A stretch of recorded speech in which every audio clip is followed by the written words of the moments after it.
We are visiting a rescue that will take in animals when no one else will on this week's episode of The Animal Rescuers.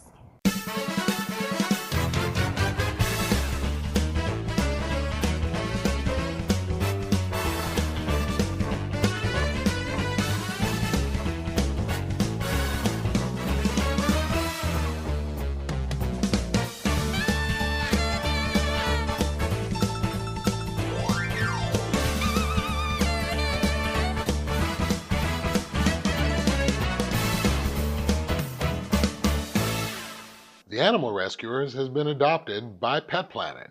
There is nothing more important to us than your pet's health. This is Polly Pancakes. And this is Pam. Thank you so much for having us here today. Thank you for having us. And the reason why we're here is I understand you have a rescue and it's named after Ruby. Yes. And please tell everybody about it because I found this story absolutely fascinating. Well, I used to volunteer at the local shelter and I started out bringing blankets and towels and I saw this little teeny tiny old dog. Fast forward, ended up adopting her. She had a name tag that we researched. My uncle's a private investigator and found out her name was Ruby and she was 18 years old and her owner had passed away previously. So I had Ruby 10 months. She came with grade 5 heart disease and failing kidneys, but she's the love of my life. I loved every minute with her, and after that I decided, these seniors deserve a chance. Nobody adopts them, and they're the last one's adopted and the first one's euthanized. So my heart kind of went out to the senior and special needs, so that's why I started Ruby Ranch. And Ruby Ranch caters to animals that nobody else wants. For example, Polly has no eyes. Correct. And we have another little baby here. Come on, Peter. Come here, Peter. And Peter has 3 legs. So your organization decided to welcome animals in desperate need that no one else wants because of a disability. Yes, our shelters are so full as it is. And when you take an animal, when you have animals who have both eyes and 4 legs and are young and healthy, and even they have a hard time getting adopted because there's so many, there really aren't people who want dogs with no eyes or ones, that are less than perfect. So we like to take them, since they are the first ones euthanized at the shelters, and get them the medical care they need. And if they're not adopted, I don't know if Polly will ever be adopted, so we look for what we call forever foster homes where they just get to live out their lives there. So they don't end their lives on a cement floor, they end it in a home. Oh, absolutely. So how long have you had Polly? We had Polly about 4 months. When we first rescued her, unfortunately, she did have eyes, but they had been left untreated. She had a condition called dry eye, and it's very common in little dogs, very common in Shih Tzus. And if they don't receive drops twice a day, their eyes become so dry that they can actually rupture. And that's what happened to Polly. So it was necessary to remove both of her eyes, but she's now pain-free. She amazingly gets around great. Blind dogs learn to adapt probably a lot better than people do. Mm-hmm. So the message here is it just the Shih Tzu breed or is it any small dog breed? Because this is the first time I've heard of it. Actually, it's anything what they call the bug-eyed breeds. Pugs, very common. Pekingese, Shih Tzus, Lhasa Apsos, any dogs you see with those bulgy eyes have a tendency to have eye problems. Chihuahuas? I've had one Chihuahua with dry eye, but usually they have the smaller eyes, so it's not as big of a problem. It's the dogs where you see the big bulgy eyes and they're just more susceptible to things getting in them. And I'm not a canine ophthalmologist, but we have definitely seen our share. We have, I believe, 11 Shih Tzus in rescue, and out of the ones who have eyes, I think 3 of them have dry eye. So the ones that have eyes, sometimes they don't work very well. Yeah, this case right here is the reason why I love doing this show, because I learned so much, and that is our goal, Corey, the producer, my goal, to get the audience to understand the special needs of animals so that it prevents stuff like this. And they're a very popular breed. Everyone likes Shih Tzus. They get along with just about everybody, but when you adopt a dog like that, it's really important to understand and learn about, the potential challenges you may face. And as far as your organization goes, how can we help? We're all volunteers. Nobody gets a paycheck. And we figured out about 87% of our donations and adoption fees go to our vets. who are fantastic and give us great breaks, but even they need to make a paycheck too. Right. So of course they can't do things for free. So monetary donations, because they help pay for surgery, and foster homes. You know, open up your home temporarily even, you know, for a little dog like Polly. She doesn't take up much space. No. She doesn't eat much, and all the vetting is already done. So we just need homes that can take a little old dog, you know, we'll provide the bed, the food, if they're on any medication, and sometimes just let them live out their lives there. And they do get adopted on occasion, and people say, well, what if we get attached? Well, great, then you can adopt. Can people donate food? Because I would think that would be something that would be wanted. Absolutely. Canned food. A lot of our dogs missing legs, missing eyes, missing most of their teeth too. So any canned food, you know, just anything that would make a senior comfortable. You're also a member of PAC 911. PAC 911 has been a lifesaver for us. They have something called the Emergency Medical Fund, and it helps groups like us out with medical expenses. And we're allotted a certain amount a year, and if we have a medical bill, like let's say Peter's leg amputation, which is definitely not cheap, we can submit it and then potentially get reimbursed half of the cost of that. So needless to say, that has saved countless lives. Thank you, Barry. Thank you. Yes. We are so grateful. You know, I never thought that I would have a house full of old broken dogs missing parts, but that's just how it happens sometimes. And you know, I'm always willing to open up my home for a dog in need. And you know, the ones occasionally that do come in that have 4 legs and 2 eyes think they're in the wrong house. Coming up next, when you need to travel with a pet, we found a great company that can make it easy for you.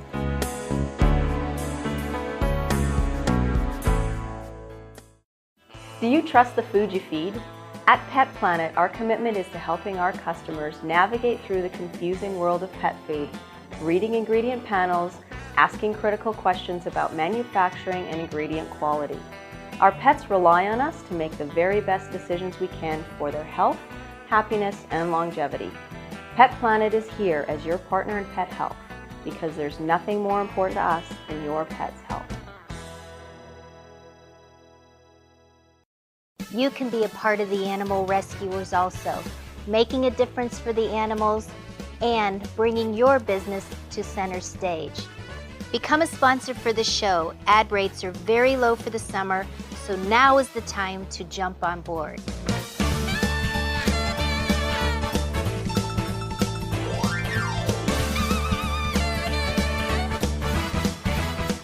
And you can be an animal rescuer too.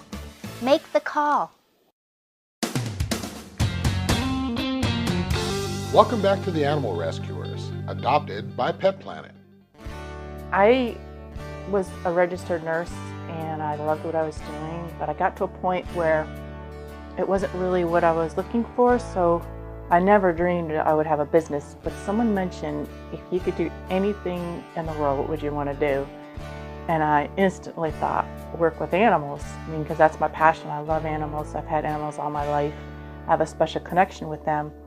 So something in my mind clicked, and I decided I would love to start a business where I work with animals and also combine my love of animals with my nursing skills. So I did a lot of research and brainstorming and talking with people, and within a matter of 4 months, I opened my business. The business began with my offering several services related to my nursing background and my love of animals. It was actually 6 services. And so I was quite busy with doing the variety of services which people really needed and enjoyed. But about a year into my business, someone in California asked me to help with the transport for her. So I met her halfway between Arizona and California, and she owned a pet travel company. And so I started to learn more about that industry, and I really enjoyed that aspect of my business, doing pet travel, helping people with that aspect of their needs. And so my business transitioned from the 6 services I was offering to the pet travel. The only service we specialize in is air travel for pets, and it's just been amazingly successful ever since.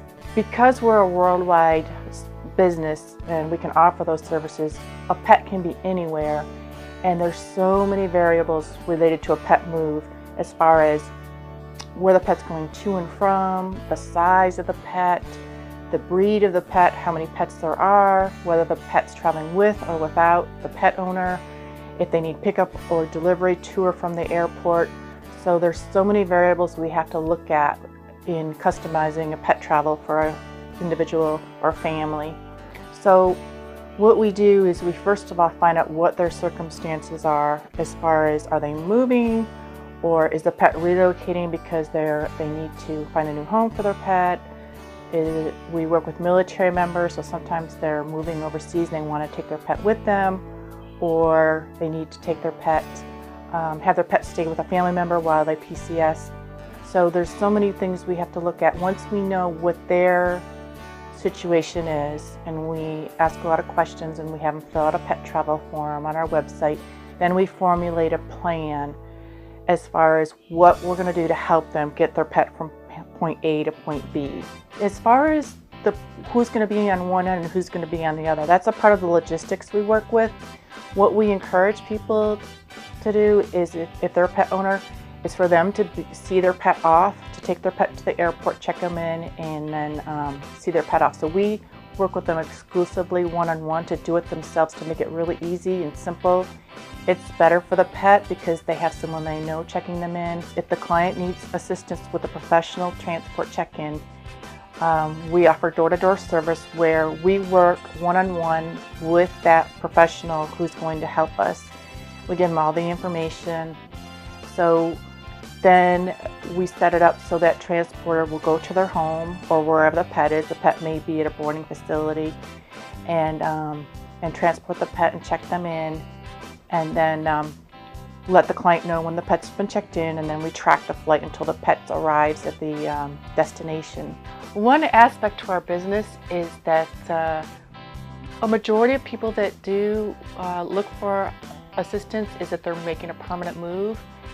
When people are moving, they have so many things to think about, so many things to do, so many logistics to worry about, and generally their pets are their biggest concern because those are their babies. So they really have no idea how much is involved with pet travel. There's so many aspects that people don't think about.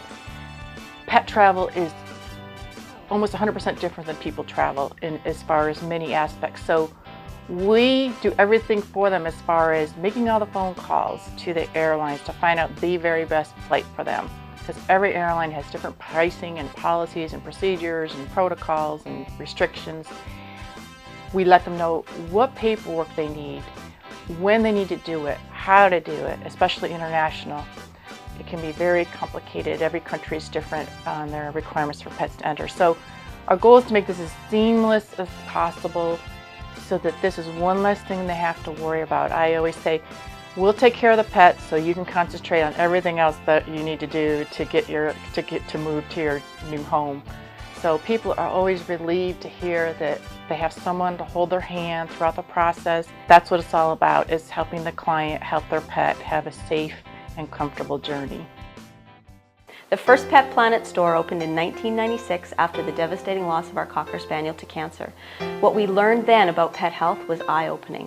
The food and the treats that we were giving him did not support his immune system and may have actually harmed him. Pet Planet was established to be a community resource, a store that offers only the healthiest products and the best knowledge on pet health issues. At Pet Planet, there is nothing more important to us than your pet's health. You can be a part of the animal rescuers also, making a difference for the animals and bringing your business to center stage. Become a sponsor for the show. Ad rates are very low for the summer, so now is the time to jump on board.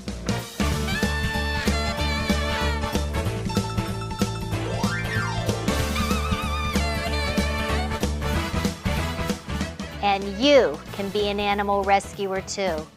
Make the call. Welcome back to the Animal Rescuers, adopted by Pet Planet. Angel is around 13 years young. Arizona Golden Retriever Connection rescued her from Maricopa County's West Side shelter on May 31st.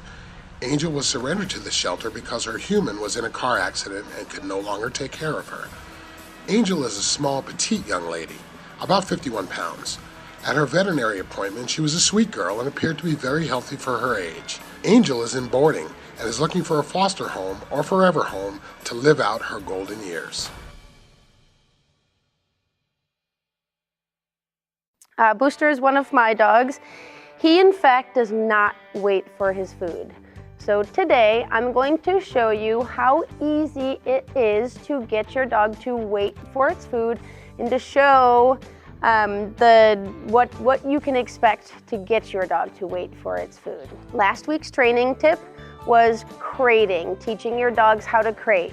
And I mentioned in that segment last week, that we were going to feed the dogs in their crates just to make sure that the crate ends up being a happy place for the dogs. So if they're getting their food in there, which most dogs enjoy eating food, if they're eating their food in there, it makes it a happy place. So today we're gonna show, or Booster's gonna show, how to wait for your food. He's already crate trained. So let's say we've already crate trained our dog this week or got them acclimated to the crate. And what I'm gonna do is I'm going to put some kibbles or treats into the bowl of food. And he's waiting in his crate.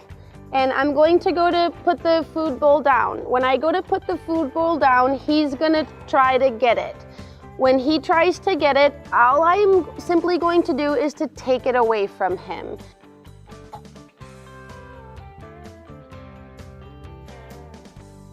And you notice I'm not saying anything to him. I could say no, but again, I want it to be his idea that he waits for his food.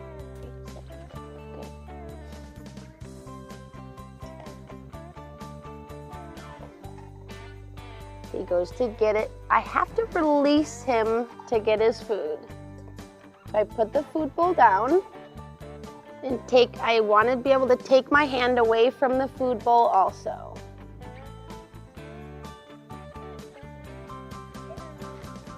Good boy, okay. Good boy. And I would also like him to look at me. He was a little conflicted at staring at his food bowl versus looking at me, and then he ended up looking at me through the tops of his eyes. So I'm gonna give him another opportunity. So I might put half of his food in there and then let them eat it, and then put the other half of the food in there and do the same thing again. Good boy. Good boy.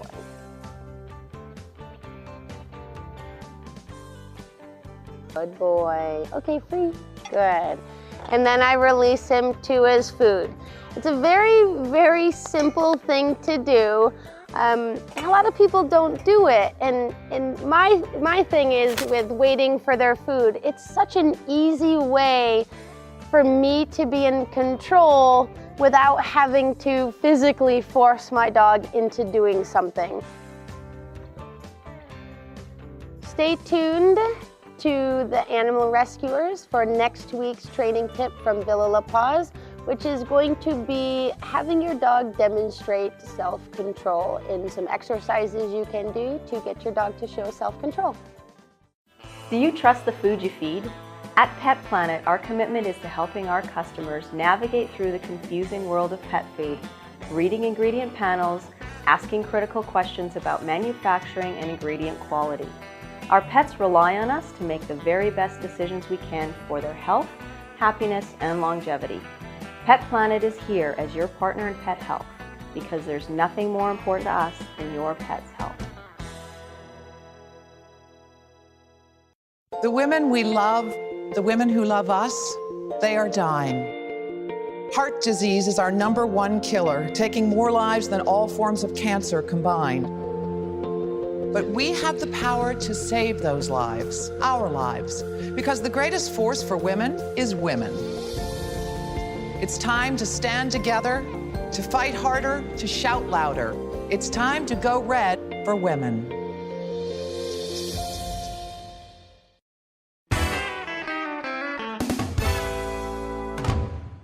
Hi, I'm Jen, and this is your Pet Planet Pet Tip of the Week.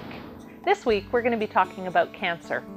The rate of cancer in our animal companions is growing at an alarming rate. As with any illness, prevention plays a critical role in helping to fight off disease and toxins when our pets are faced with them.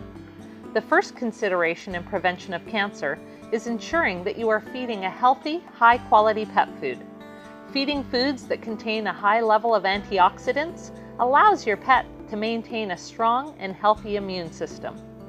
There is a great deal of evidence to show that cancer cells actually feed on sugar levels found in the bloodstream. As a result, look for a pet food that contains carbohydrate sources that rate low on the glycemic index. The glycemic index rates food sources by the amount of sugar that they will convert into the bloodstream. Look for low GI carbohydrate sources such as red lentils, peas, barley, and rye. Feeding a raw food diet is considered optimal for cancer prevention, and many holistic veterinarians will also use this diet as an alternative approach when actually treating a pet that has cancer. If feeding a raw food diet is not an option for your family, then be sure to look for a healthy, high-quality kibble diet that contains these low GI carbohydrates. Another consideration to think about is the environment that your pet lives in. Avoid toxic carcinogens. Most loving pet guardians do not realize that many household cleaners, yard pesticides and fertilizers, and secondhand smoke are all highly toxic to your pet. When they walk in these areas, these toxins get onto their feet and are often ingested while a pet grooms themselves. One final consideration when thinking about cancer is genetics. Unfortunately, pets are overbred today, and many breeders are passing cancer genes down from one generation to the next. If adding a new pet to your family, please be sure that you truly research pet acquisition and make a choice that will be right for the health of your family member. Pet Planet always prefers to support local rescue organizations, but if you decide that buying a purebred dog from a breeder is the right choice for you, be sure to ask the breeder those hard questions. You need to have a very good understanding of their breeding practices and genetic history. Stay tuned each week for more Pet Planet Pet Tips. More of the Animal Rescuers coming right up. You can be a part of the Animal Rescuers also, making a difference for the animals and bringing your business to center stage. Become a sponsor for the show. Ad rates are very low for the summer, so now is the time to jump on board.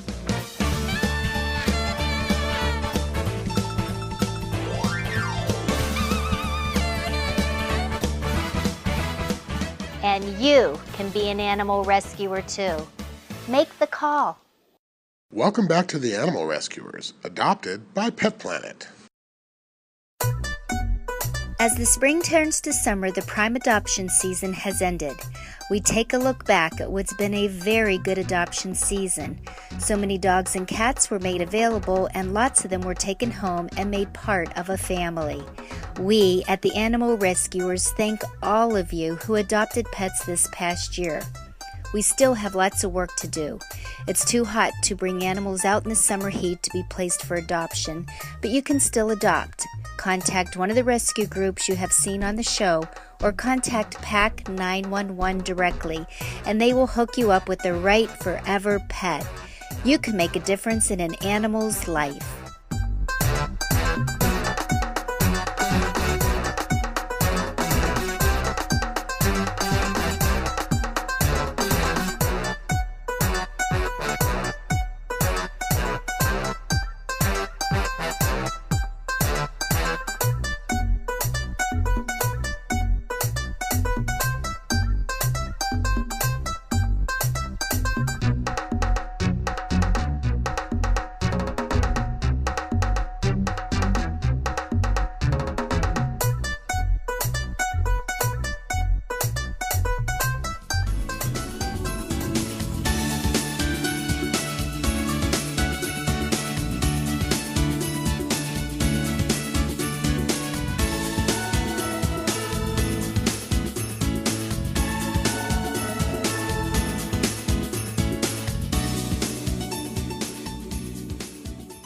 There is an animal for every home and a home for every animal. Won't you adopt one of these amazing animals today? This is Kimberly reminding you, adopt, donate, volunteer, spay and neuter, and you can be an animal rescuer too. We'll see you next time. Would you adopt one of these amazing animals today? All right, let's hold. Because she's breathing right into your mouth. Okay. So it sounds like an Okay. phone call. Okay. Here, I'll hold her over here. Okay. Oh my God, Corey, after that you, okay. Wipe it off. Okay, here we go.